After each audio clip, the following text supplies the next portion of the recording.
的闹事儿你管啊？物资集散中心现在是涉案资产，万海他判不了，他根本过不了户。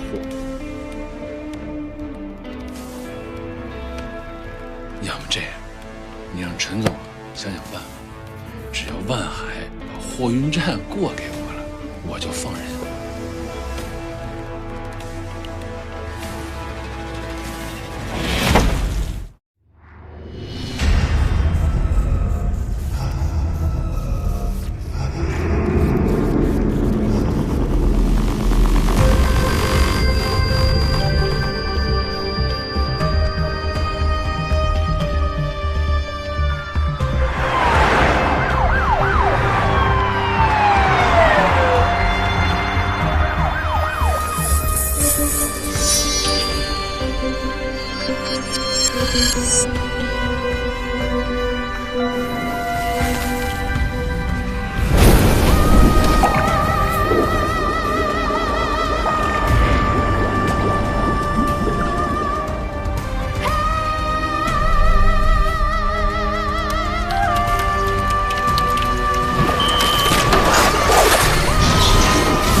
你解释解释，李健，我也是刚拿到这个结果，我就马上让公安司法鉴定中心给看看，现在还没给答复。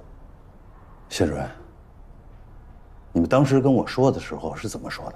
公安递过来的证据确实充分，没有任何问题。咱们办了2年多的案子，怎么指导小组一来，处处都有毛病？咱们案子就是这么办的？李健，您先别生气。这省院的仪器还有专业人员的素质，确实比咱们市里要高出不少啊！你这个时候想起专业人员素质来了？哎，当初你们审查卷宗的时候是怎么做的？签个字看一遍，这事儿就算完了？咱们签个字是要负责任的，谢主任。李健，你也说的对。其实呢，张文京几个无关紧要的签名有出入，它证明不了什么。最关键的是集散中心的转让合同。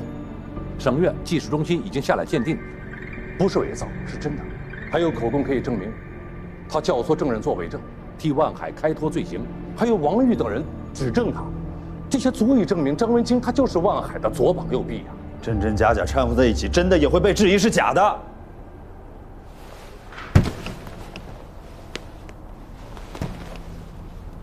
您是担心他们会拿这件事情做文章？那这样吧，把证据有瑕疵的张文京案剔出来，单独审查。可是万海案证据链闭合，没有问题，依然可以起诉。那张文京案怎么解释？怎么向上级交代？怎么向社会交代？伪造文书很有可能是万海团伙为了混淆办案人员视线，企图将罪行推脱到张文京一个人身上的一种手段。张文京态度反复，也很可能是内部利益分配不均造成的。老谢，咱们办案子不能只靠可能2个字儿。李健，我这次一定把工作做在前头，绝不辜负我们东平政法系统2年多来的努力。您放心。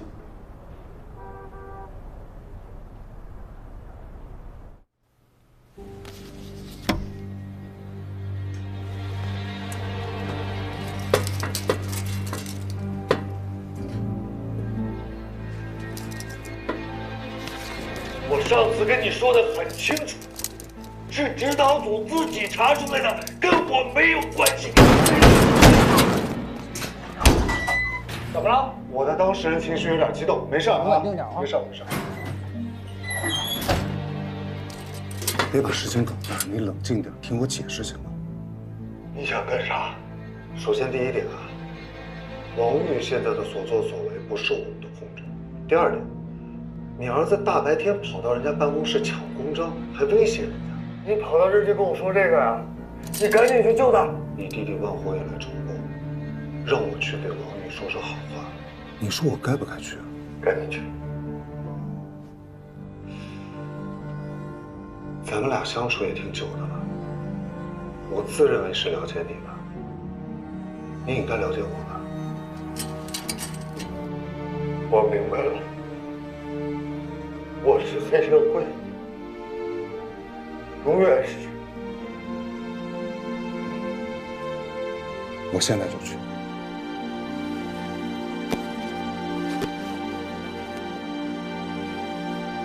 那要是指导小组过来，我他妈永远是黑社会。哎，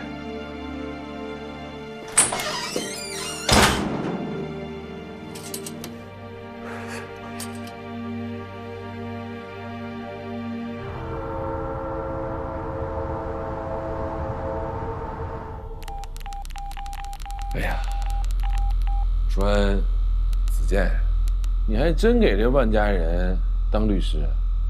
怎么当成保姆了呢？那屁大点事儿也得麻烦你啊！啊！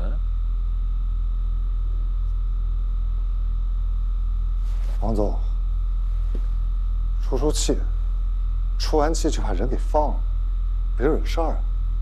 你说他就一个孩子，你跟他计较什么呀？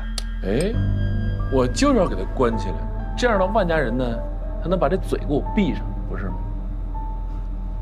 我明白，明白你的意思，但是你这事儿吧，做的有点过了，这种事儿得把握一个度。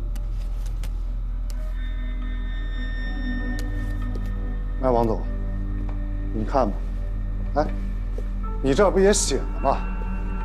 合作共赢，咱得合作呀，对吧？而且现在这么一个敏感的时期，咱们不要节外生枝了。有任何事儿呢，一审结束了以后再说，啊！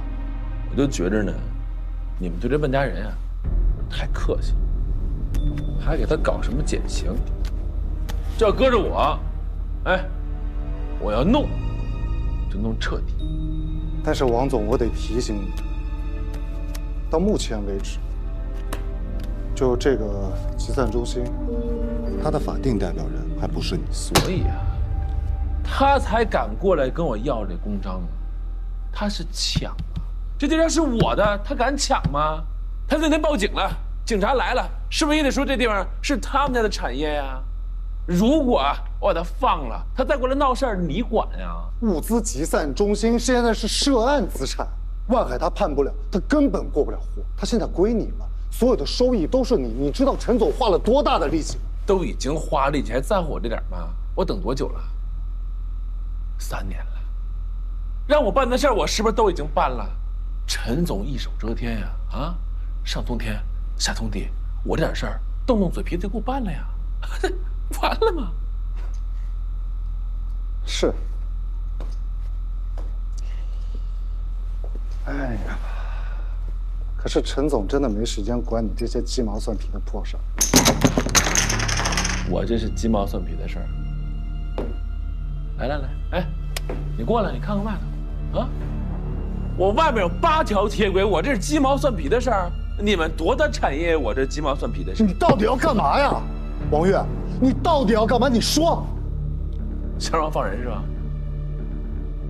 行，你让那个万火过来给我道个歉，把砸我的东西都给我赔了，也没多少钱，也就100万。100万？你疯了吧？你是不是天天垫这个东西？你把脑子垫坏了呀？他家什么情况你现在不知道啊？别说100万了，连1万都拿不出来，你到底要干嘛？你说。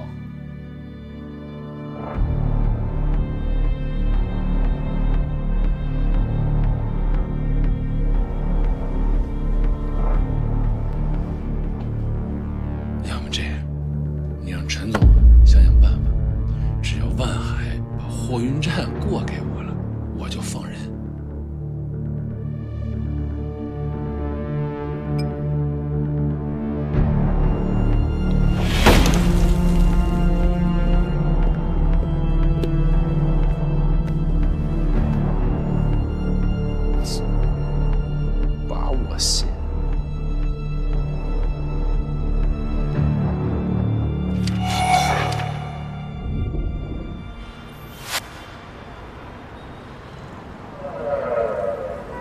各位领导，有什么需要我可以帮到各位的。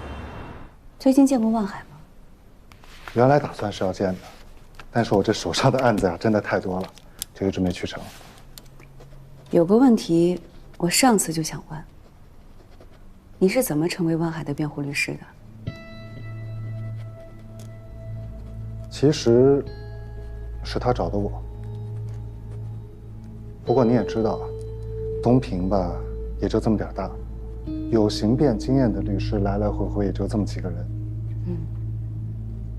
程律师，听说你之前在县检察院，也算是在公诉岗位上做了6年多，对吧？对。那为什么做律师？哎呦，其实，在县检察院的时候吧，每次开庭啊，我都对对面的律师特别好奇，我想知道，他们知道对于这个案子来说，我们的难点在哪吗？他会怎么跟我辩？他会怎么给我制造困难？我一旦好奇了以后吧，就收不住了。所以呢，我也想借这个想法，走出这个体制，推自己一把，看看自己还有没有更多的可能。当然了，也许在你们看来，我是在理想和面包之间选择了面包，但是其实这个面包当中还是有一些理想在的，而且都是从事法律工作嘛。只要我的热爱没变，不过是换一个工作岗位而已。你和市院的谢鸿飞主任关系怎么样？万海案之前认识吗？谢鸿飞主任认识，但真的不熟。因为谢主任在市院工作这么多年，大家也都知道他。我跟他也就是在工作上有一些接触吧。哟，哎，洪亮，老张，回来了。哎呦，回来了好啊，早就该回来。不是你们干嘛不跟我说一声，我派车帮你们把材料运过来啊？哦，对了，郑主任怎么没来？是不是还在忙着张文京的事儿啊？哎呦，你们可是真辛苦啊！对。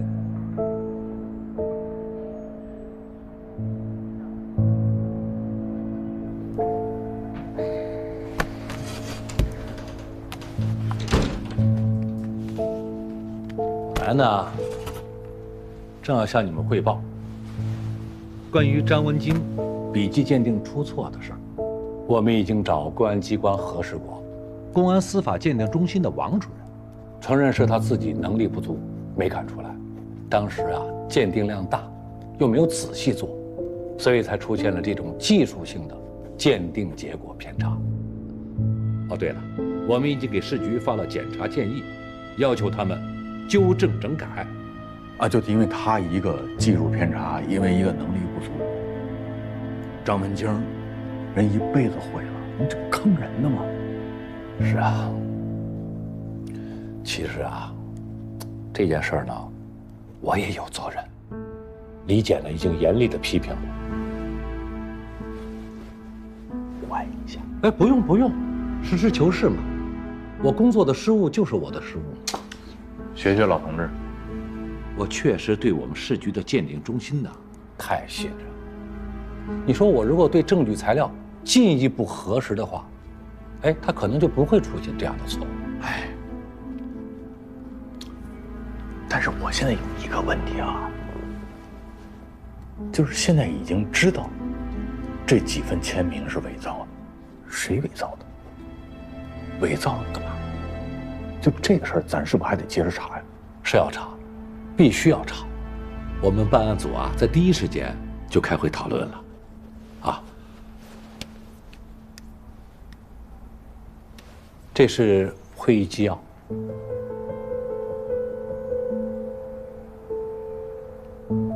哦，哎，你们这个反应速度还是挺快的。应该的嘛。嗯。我们觉得呀，这很有可能是望海团伙企图将罪责转嫁到张文京身上的一种手段。他呢，就是想靠这招啊，减轻对他的量刑。哎，啊，我们已经敦促公安机关了，进一步的侦查，一旦有结果，马上会通知你们。辛苦老谢。不辛苦应该的嘛。那我没别的事儿，我那还有个会。哦啊，小张，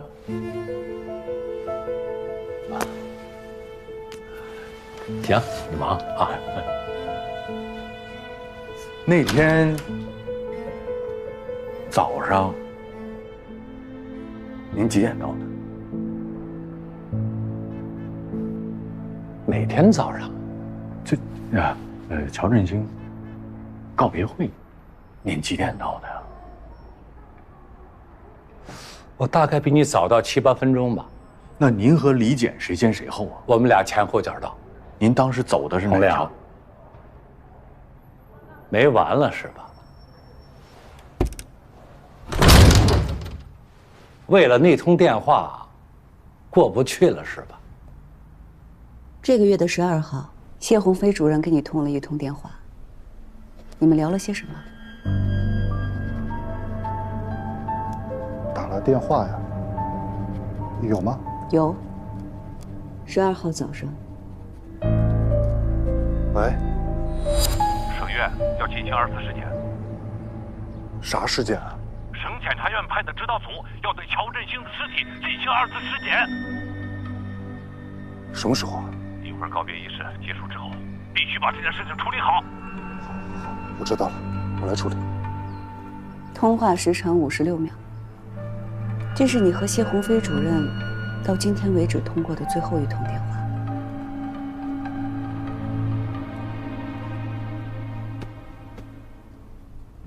你再仔细想想。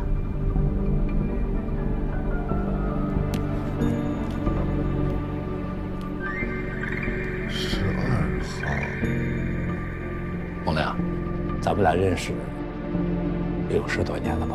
啊，我多少比你年长几岁，有些话不知道该说不该说。哎，好，那天当着面检查李简的电话，并且对我都那样了，我觉得有点过。你这是对我们的不信任和不尊重啊！不是，我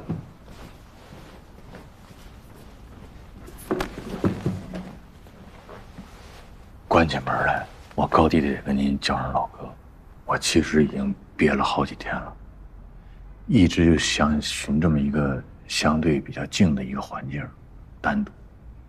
我跟您道歉。哎，不用不用，你听我说，说我们仨，我们从走进咱们东平市院的那天开始，前面是您带的，您是看着我们仨长大。哎，不，长大谈不上，我是看着你们仨进步的。所以，您非常了解我跟乔振兴什么感情，我的好哥们儿、好战友、好兄弟。走了，要送一程，最后一面还没见着，人就给烧了，还是被错烧，所以我当时崩溃了，我逮谁就冲谁来了，我要找一个发泄口，我要宣泄出来，所以我整个人我疯了。不说了，洪亮，有你这番话，咱俩就算翻篇了。话一句废话啊，你说。我真不是不尊重你，我更不是不相信你，我就是不相信程子杰。12号，谢主任确实给我打了个电话，我记得当时是谢主任祝贺我订婚。你刚才不是说你和谢主任不熟吗？所以我并没有邀请你，而且我也是知道的。我们辩护律师和公诉人在案件期间是尽量减少私下接触的，这个规矩我懂。而且谢主任也是礼貌性的打个电话问候一下。哦，对了，当时谢主任还说让我不要离开东平，要好好配合指导小组的工作。就这些。那几天啊，送来祝福的电话特别多，如果我没记错的话，应该就是这些了。毕竟就59秒，56秒。对。我给任军打个电话，完，李仁俊第一时间给您打，您第一时间给程子健打，然后就出这事儿了。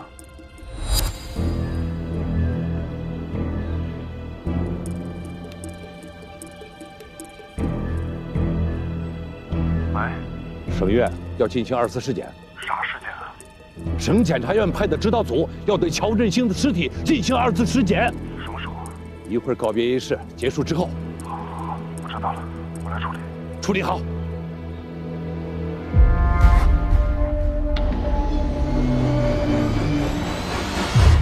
我不得不想，我这肯定纳闷啊。您那时候说，刚才说比我早7、8分钟到的，那7、8分钟时间也挺紧的呀。完了，你又骑电动车，还得打电话，你这电哦，想起来，我呀，那天从家里早出发了10分钟，嘿，路边呢正好一个早点摊儿，我买了碗豆腐脑，买了2个水煎包，我吃的舒舒服服的，踏踏实实的，打了那个电话。怎么样？你说行吗？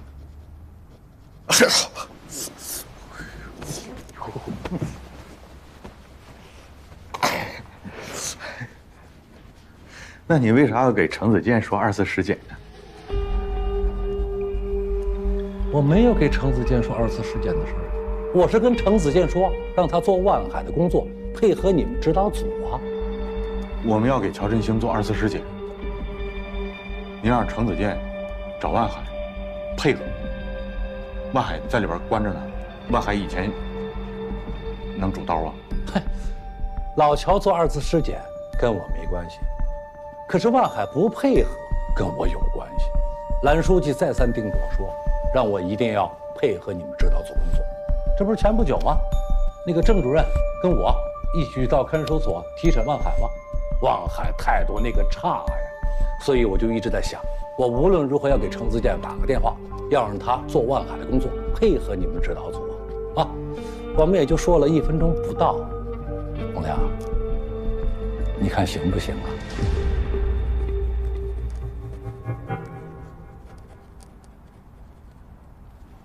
你说行就行。我呢，再过几年就该退休了。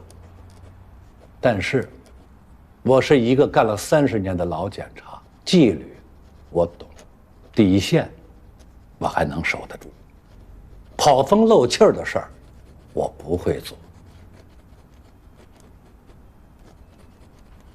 还有别的事儿吗？那行。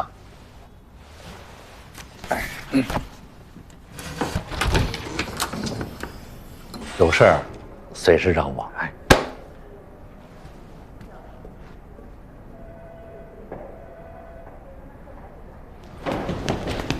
谢主任。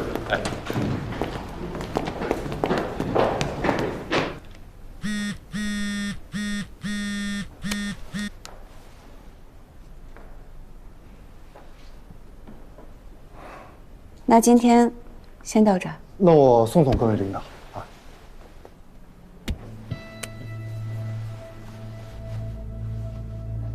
如果今后有什么需要你帮助的地方，可以随时来找你。当然，我一定全力以赴。留步吧。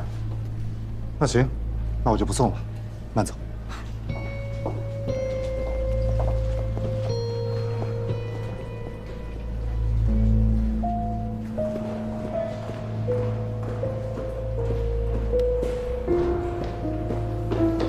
谢主任。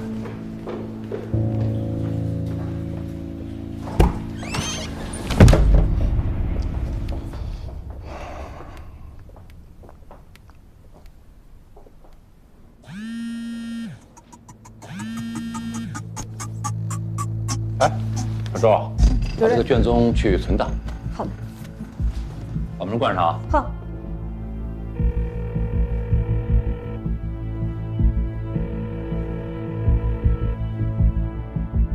喂，怎么不接电话呢？现在说话方便吗？啊，方便。指导组找我谈话了。出什么事儿了？乔振兴告别会那天早上电话，刚才问我给你电话里都说什么了。郑亚平他们也刚走，问的也是这事儿。你怎么说的？谢主任，你是怎么说的呀？我说的是让你做万海的工作，好好配合指导组。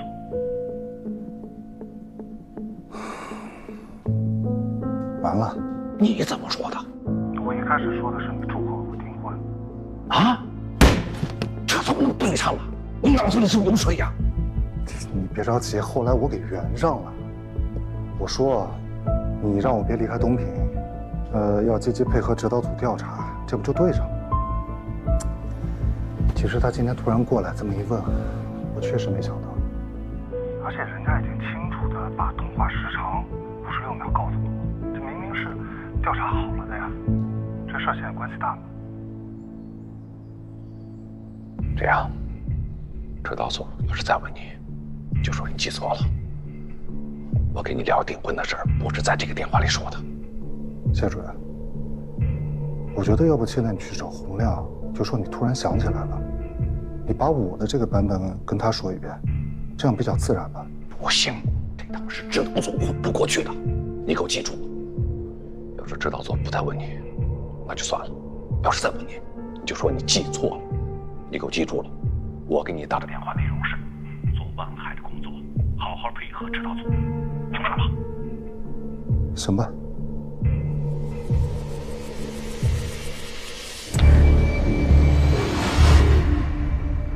海东省人民检察院技术信息中心对于送检的5份张文清笔迹鉴定的结果如下：检材3至检材5，运笔不流畅，笔画呆板，书写不流畅，有弯曲抖动现象。综上所述，得出鉴定意见。检材3、检材4、检材5和样本不是同一人所写。你们怎么还不走啊？我已经认罪了。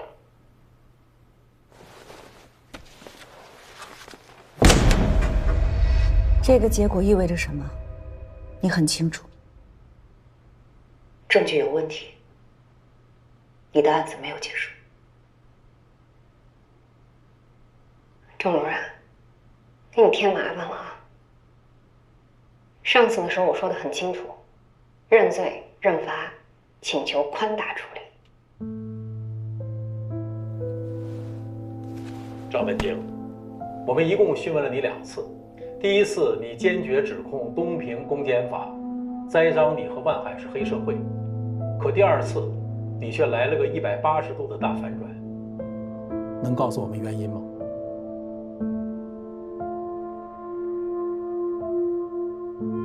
张文清，如果你在看守所里遇到了任何事情，请告诉我，我会想尽一切办法帮你的。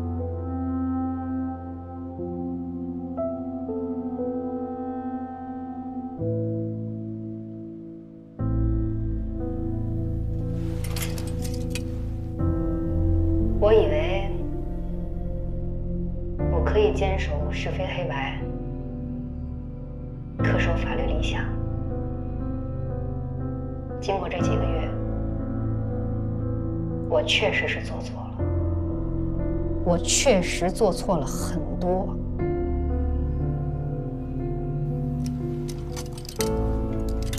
我给万海出谋划策，试图用我的法律知识为其掩盖违法事实，逃避法律责任。我有罪，赦我不赦。我就是黑社会，我就是黑社会。那些证明我违法犯罪的非法合同都是我签的，每一个合同，每一个字，都是我张文清签的。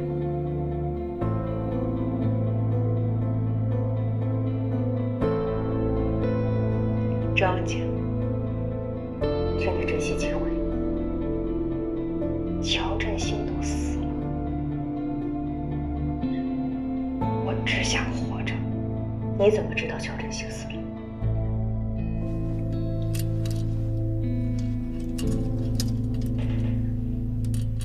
张主任，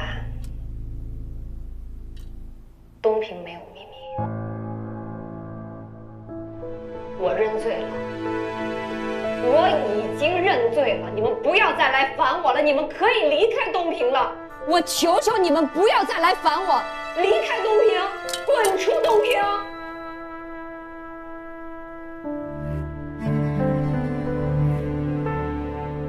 我就是黑社会，以后别来了。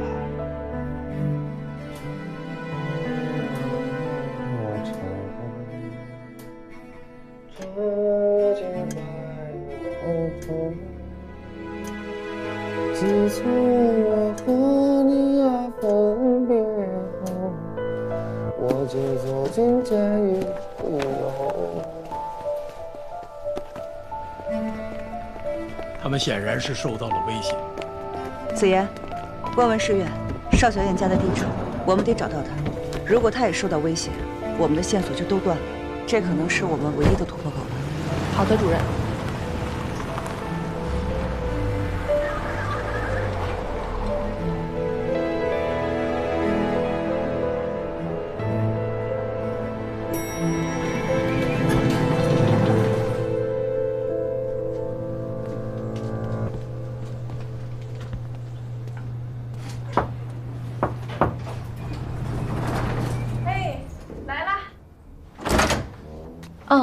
哦，你们认不出来了。嗯，我姓洪，洪亮。嫂子好。哎，你好，你好。这我同事小张。哎，你好。那个找老谢是吧？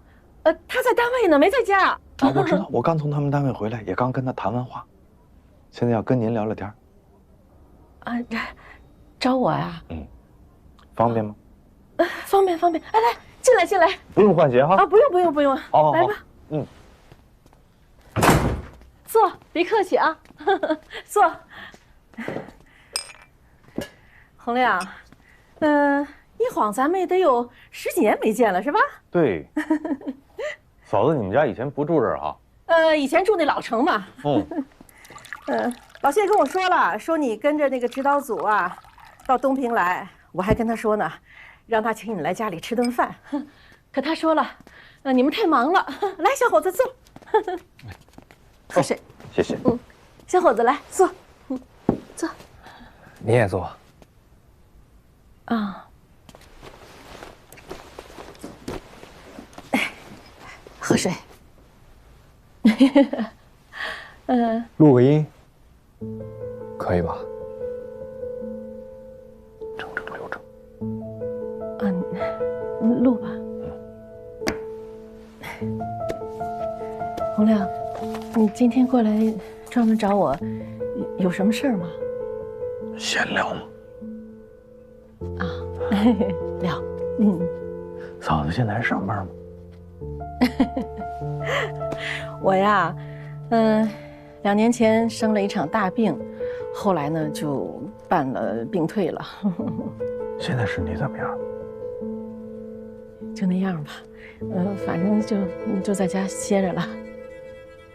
那等于你们家这个收入来源就只能靠老谢一人工资。那个还有我的退休金。也不多吧？还行。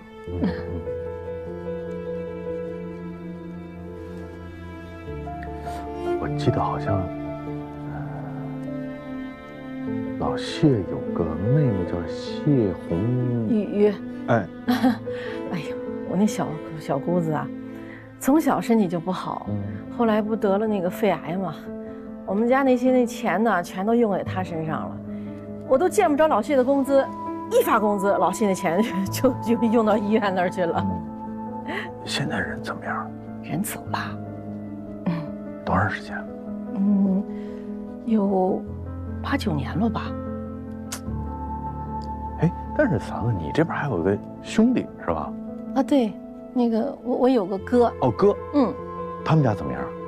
还行，退休了。我那个侄子啊，30多岁了也没个工作啊，那个就在家啃老呢。都这样。那需要你们2口子帮忙？啊，那不用。不用我们。行了，挺好。而且你看你们家这房子，这不也不错吗？是吧？啊，这2年刚买的。老谢不是赶上单位那个最后一批福利分房吗？对对对，就你去过那个。啊，我们把那个房子卖了，又凑的钱买了这个。这个面积也不大，8、90平。够住。对对对。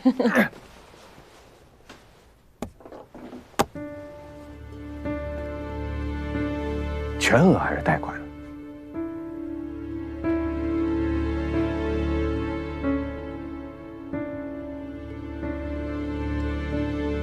哎，洪亮，你问的这些，跟你今天来找我有关系吗？就是我还是得了解一下这个老谢的基础的财产情况。正常流程。正常流程是吧？那老谢知道你们来吗？哦，我给他打个电话。嫂子，电话可以打，他就未必接。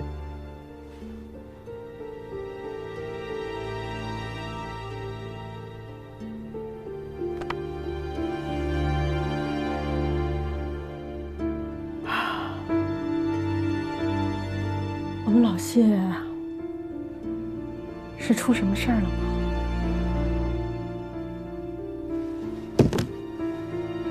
你们是要查他是吗？是不是？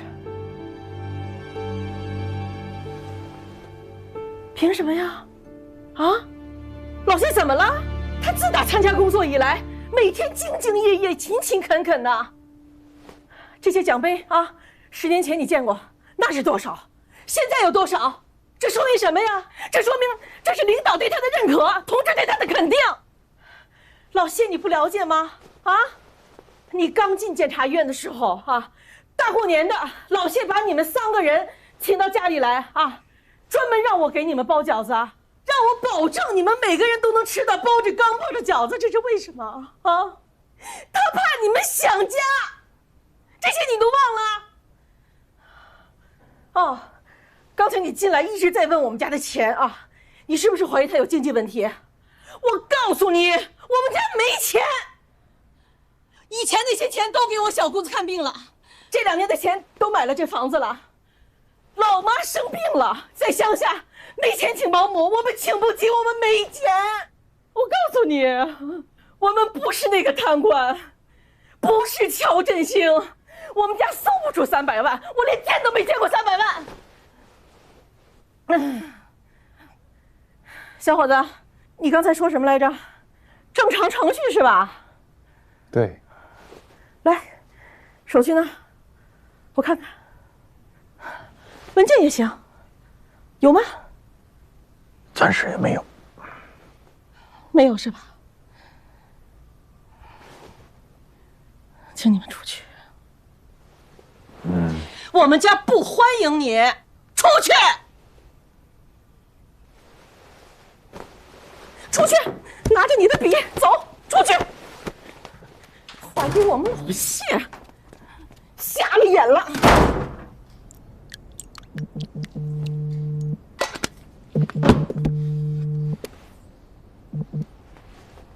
喂，你说。我跟你说，洪亮来家里了，还带了个人来，东问西问的，到底怎么了？啊？你是不是有什么事瞒着我呀？你快点回来啊！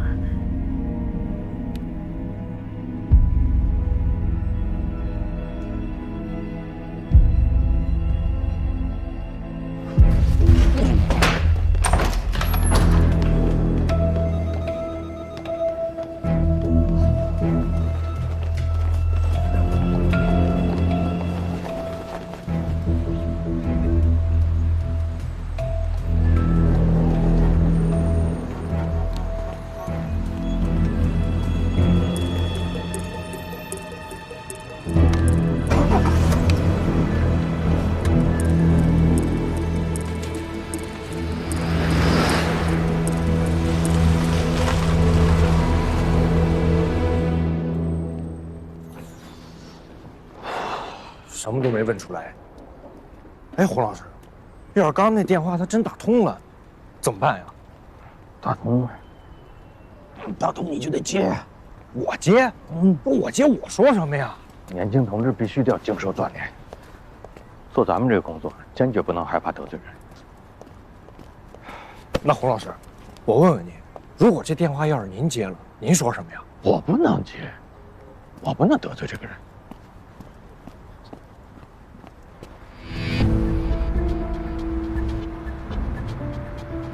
喂，洪老师，肖鸿飞好像往他老家方向去了。你们听着，我马上赶过去。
应该不是这儿。电动车，我看是不是这辆车？应该是。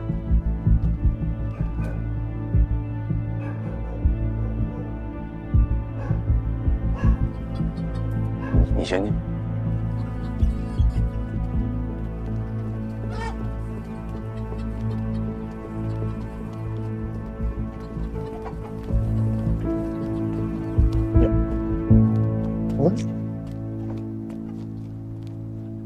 有人吗？来了，来了，来了。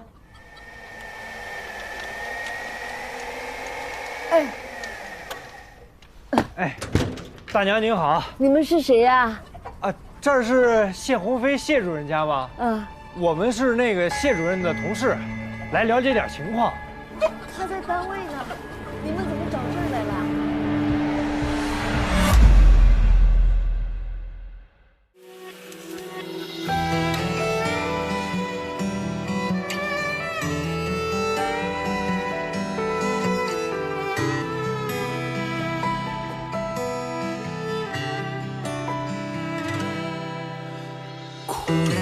江头风波，做人一生坎坷多。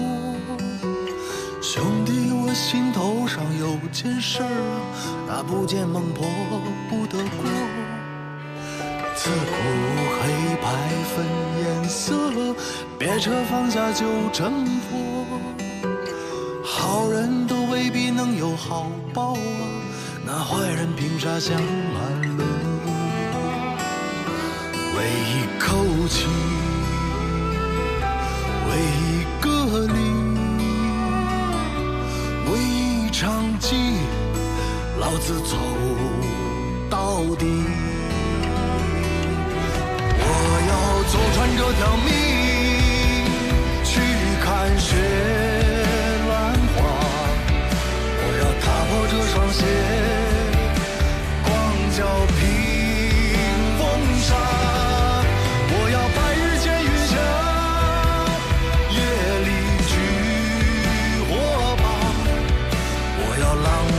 乾坤下，世事有王法。我要出了门的人。